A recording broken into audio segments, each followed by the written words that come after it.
2024년도 한 해에도 우리가 대신방 때 다니면은 우리도 모르게 저절로 나오는 찬송가가 있습니다. 바로 찬송가 301장 지금까지 지내온 것 주의 크신 은혜라. 자, 아마 우리 성도님들이 굉장히 이 찬양을 굉장히 즐겨 부르시고 또 그 가사 하나하나가 굉장히 가슴에 와 닿는 것을 보게 됩니다. 여러분 찬송가 301장 좋아하세요? 예, 저뿐만이 아니라 많은 분들도 이 301장을 참 좋아하실 텐데요. 이 찬송가 301장의 그 배경 요리에 대해서 말씀을 드리면은 이 찬송가 301장 지금까지 지내온 것은요, 특이하게 일본 목사님과 또 한국인 또 우리 박재훈이라고 하는 분이 같이 짓게 된 그런 특별한 곡입니다. 1897년에 일본 사사오라고 하는 목사님이 작사를 했고요. 또 1967년 박재훈 이라는 분이 작곡을 해서 만든 곡입니다. 이 작사를 한 이 사사오 데스 사부로 이 목사님은 1868년에서 1914년 동안 또 사셨던 그런 분인데요.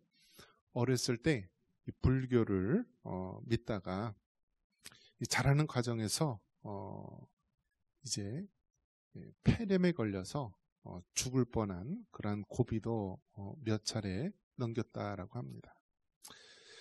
이에 절망하지 않고 나중에 커서 돈을 많이 벌어서 무역상이 되려고 또 대학에서 경영학을 공부하고 또 우수한 성적으로 졸업을 해서 미국에 유학을 갔다라고 합니다.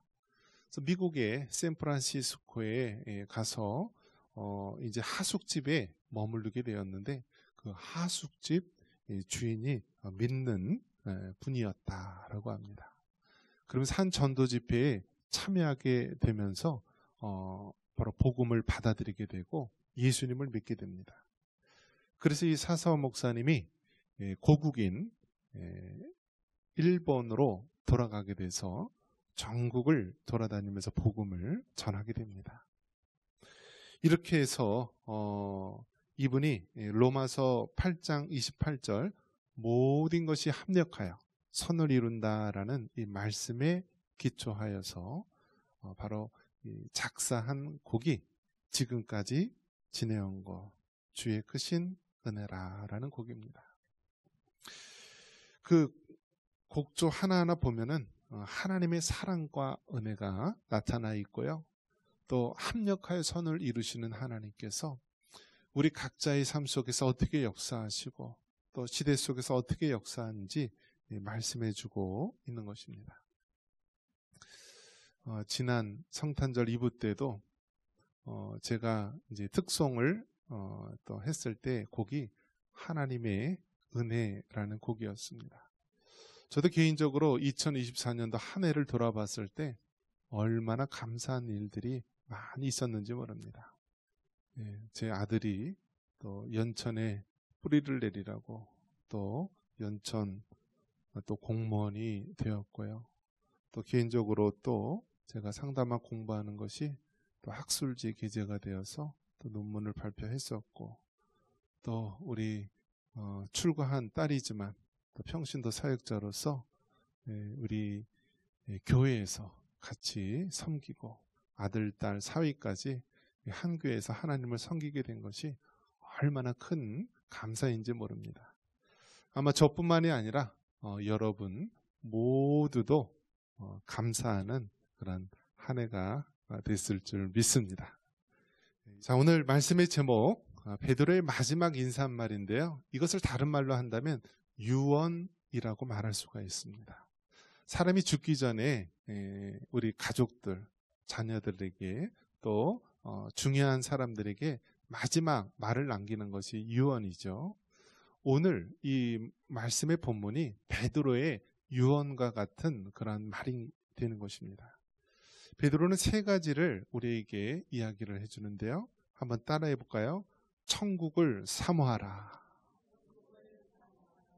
거룩한 삶을 살라. 항상 깨어 있으라. 그래서 이 세 가지를 오늘 우리에게 강조하고 있는 것입니다. 먼저 천국을 사모하라라는 말씀입니다. 우리 12절 말씀 우리 같이 한번 읽어볼까요? 자, 12절입니다. 하나님의 날이 임하기를 바라보고 간절히 사모하라. 그 날에 하늘이 불에 타서 풀어지고 물질이 뜨거운 불에 녹아지려니와. 네. 자, 여기서 보면 하나님의 날이 가까이 임하기를 바라보고 사모하라고 말합니다. 이 말씀은 무엇이냐면 천국을 사모하는 삶을 살라는 것입니다. 여러분, 이 땅의 삶이 힘들면 힘들수록 천국을 사모하게 되고요. 이 땅의 삶이 안락하고 편안하면 천국을 사모할까요? 그렇지가 않아요. 그래서 사람은 보기보다 굉장히 이기적이고요. 믿음이 약한 존재입니다.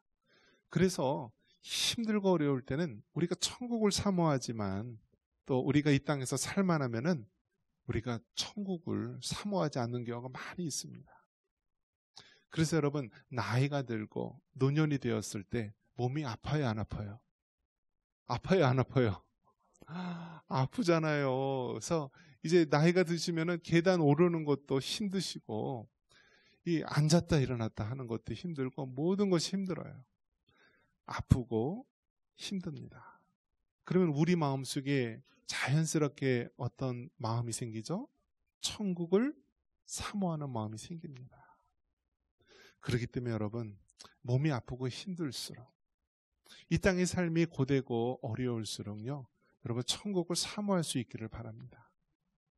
그것은 고통도 없고 질병도 없고 눈물도 없고 우리 주님과 영원히 복락을 누릴 수 있는 곳, 그 천국을, 그 하나님 나라를 여러분 늘 소망하면서 살아갈 수 있기를 바랍니다.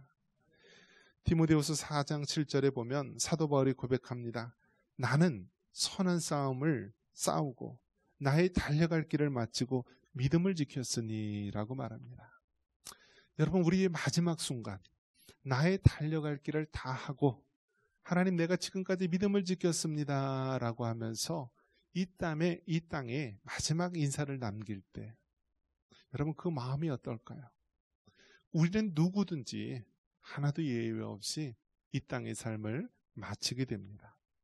그래서 우리는 이 땅의 삶을 죽는 순간 천국을 맞이하게 되든지, 아니면은 우리 살아생전에 우리 예수님이 재림하시게 되면 우리는 육적인 죽음이 아니라 우리 예수님과 영원한 삶을 또 누리는 그러한 삶을 맞게 됩니다.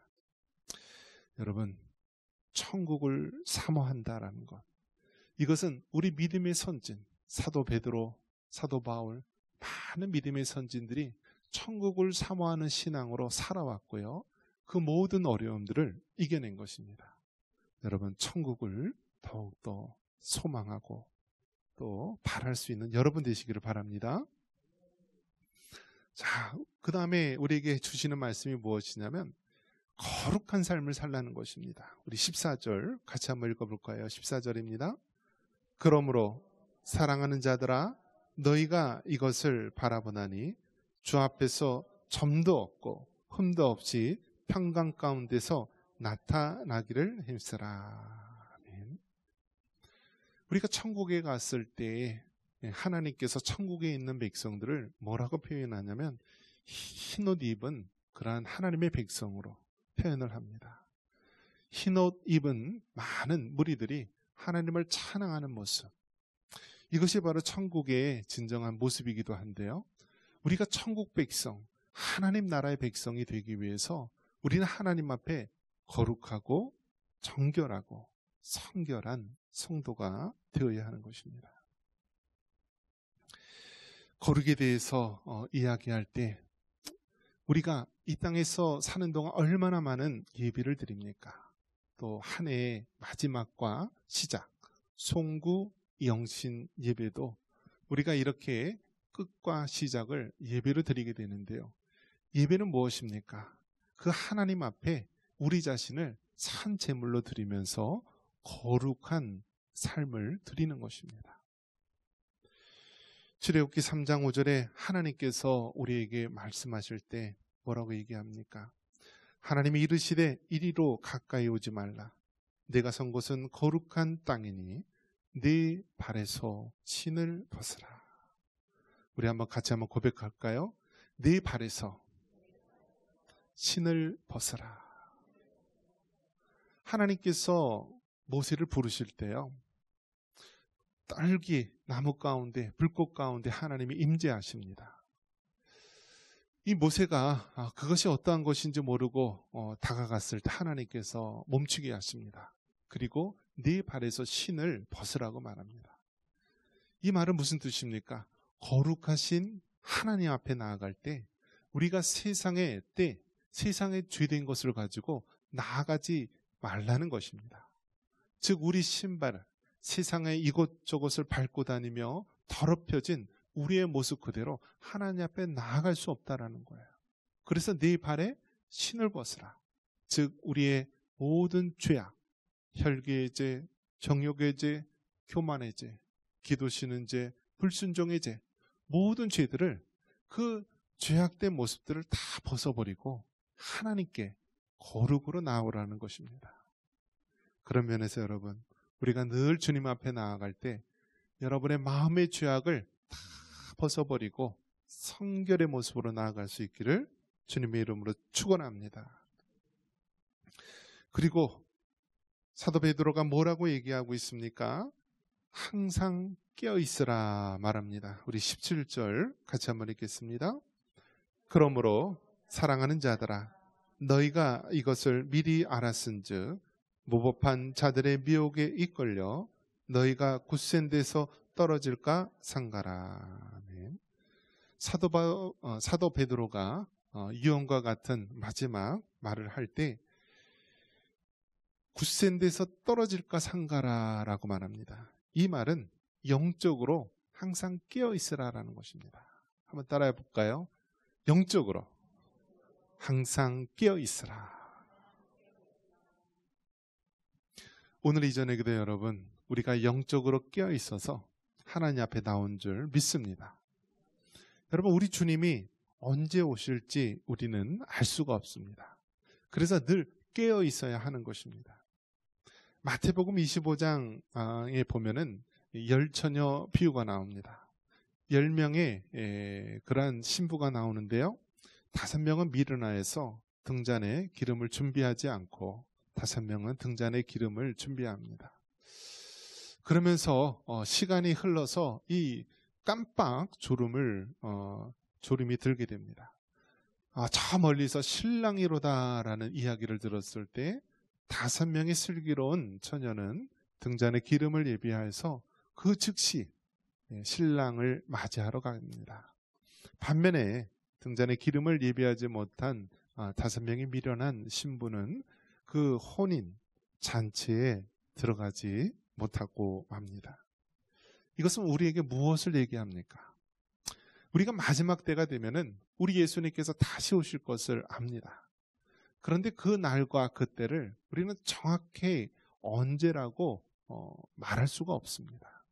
마치 여러분, 자녀를 잉태할 때 우리가 대략 10달 정도 되면은 자녀가 태어날 것을 알게 되죠. 그래서 그 날이 가까이 올수록 우리는 그 날을 소망하며 기다립니다. 그런데 여러분, 그 자녀가 태어날 날, 몇 시 알 수가 있어요, 없어요? 모르잖아요. 그냥 상황적으로 그 때가 가까이 왔음을 우리가 알게 되는 것이죠. 마찬가지로 우리 주님이 오실 날이 우리가 상황적으로 가까이 왔음을 아는데 그 날, 그 정확한 시간을 알 수 없다라는 거예요. 그렇기 때문에 항상 깨어 있어야 한다는 사실입니다.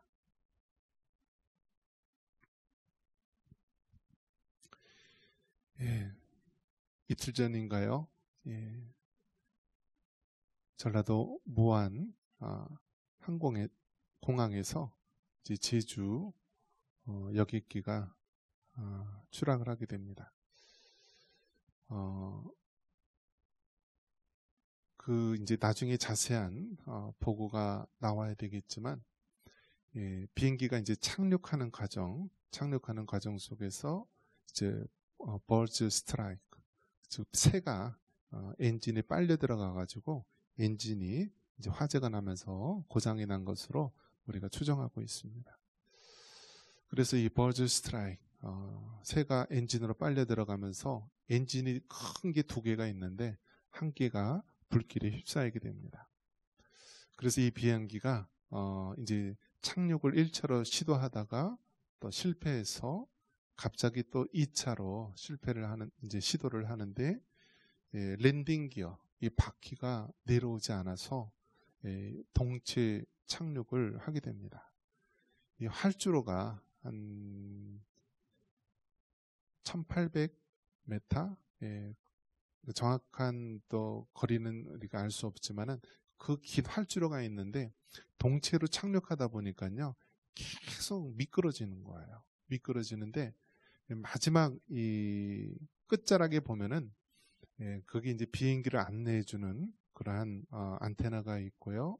흙으로 둔덕을 쌓아놓은 곳이 있습니다. 그래서 이 비행기가 보통 이렇게 활주로를 벗어났을 때 대부분 선진국에 있는 이 공항들은요, 이 둔덕, 흙이나 혹은 콘크리트 구조물이 쉽게 부서지는 그런 건물로 되어 있어서요, 비행기가 부딪혔을 때 이 충격을 흡수하면서 이렇게 스르르 가면서 멈출 수 있도록 설계를 했다라고 합니다. 그런데 그 무한 공항에 있는 그 흙 둔덕의 그 안에는요 4m 두께의 이 시멘트, 콘크리트 구조물이 있다라고 합니다. 그래서 그것이 그냥 부서지는 콘크리트가 아니라 아주 강하게 바다의 염분에 이길 수 있도록 튼튼하게 만들어진 것으로 추정을 합니다. 그래서 그 항공기 조종사가요, 공군 출신의 아주 베테랑 그런 파일럿이라고 하는데, 아마 그 조종사도 그 흙 둔덕 안에 그렇게 강한 부서지지 않는 구조물이 있을 것이라고는 생각을 못했을 거라고 봅니다. 그런데 어떻게 됩니까? 그 비행기가 활주로를 동체 착륙하면서 미끄러지면서 흙 둔덕에 부딪혔는데, 그 안에 콘크리트, 강한 구조물, 4m가량 되는 구조물에 부딪혀서 그 자리에서 폭발이 일어납니다.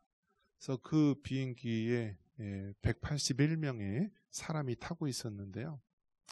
그 항공유가 다 쏟아지면서 거의 이 폭발식으로 화재가 일어나서 그 시신들이요 다 형체를 알아볼 수 없을 정도로 다 탔다라고 합니다. 그렇게 해서 이제 꼬리 날개에 있는 그 2명의 승무원만 생존을 하고 나머지 179명은 그 자리에서 산화되어서 사라지게 되고 잿더미가 되었습니다. 제 이제 고등학교, 대학교 이제 동문 있는데요. 거기 카톡에 이렇게 올라온 거예요. 그쪽 이제 그 동문의 카톡에서 얼마 전에 자기 친한 친구가 있는데 딸이 제주항공에 들어가서 얼마나 좋아했는지 모른다라고 그렇게 알려왔었습니다. 그런데 그 사고가 일어난 이후에 부고장이 날아왔다라고 합니다.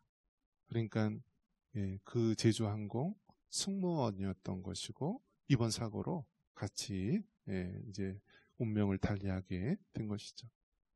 자, 그 사실을 봤을 때 여러분 정말 얼마나 이런 일이 일어날 수 있을까? 그 짧은 순간 자녀가 제주항공에 입사해서 승무원이 되었을 때는 얼마나 기뻐하고 얼마나 좋아했겠습니까?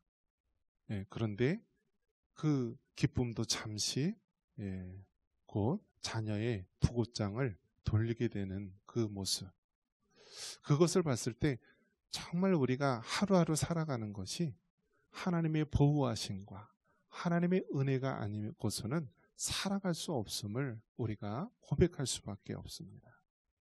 오늘 베드로서 이제 사도 베드로가 이 땅의 삶을 마감하면서 우리에게 주는 이 말씀, 천국을 사모하고 거룩한 삶을 살고 그리고 항상 깨어 있으라는 이 말은요, 우리가 언제 이 땅의 삶을 마칠지 모르는 우리에게 주는 하나님의 말씀입니다. 여러분, 우리가 영원토록 살 수 있는 것이 아니에요. 한국인의 수명이 85세다, 앞으로 100세 시대다라고 해서 우리에게 그만한 시간이 남아있는 줄 누구도 예측할 수가 없어요. 젊다고 건강하다고 오래 사는 것이 아니고 또 나이 들었다고 빨리 죽는 것도 아니고 모르는 것입니다. 하지만 우리에게 주어진 시간, 우리에게 주어진 이 상황 속에서 우리는 항상 천국을 사모하고 거룩을 지키며 늘 깨어있어 다시 오실 주님을 맞이하며 살아갈 수 있는 성도가 되어야 할 것입니다. 2024년도 이제 지나간 역사 속에 흘러갔습니다. 이제 우리는 새로운 2025년도 한 해를 우리가 맞이하였습니다. 이 한 해, 우리가 다시 한번 믿음으로 승리할 수 있는 한 해, 하나님께 영광 돌릴 수 있는 한 해가 되기를 주님의 이름으로 축원합니다.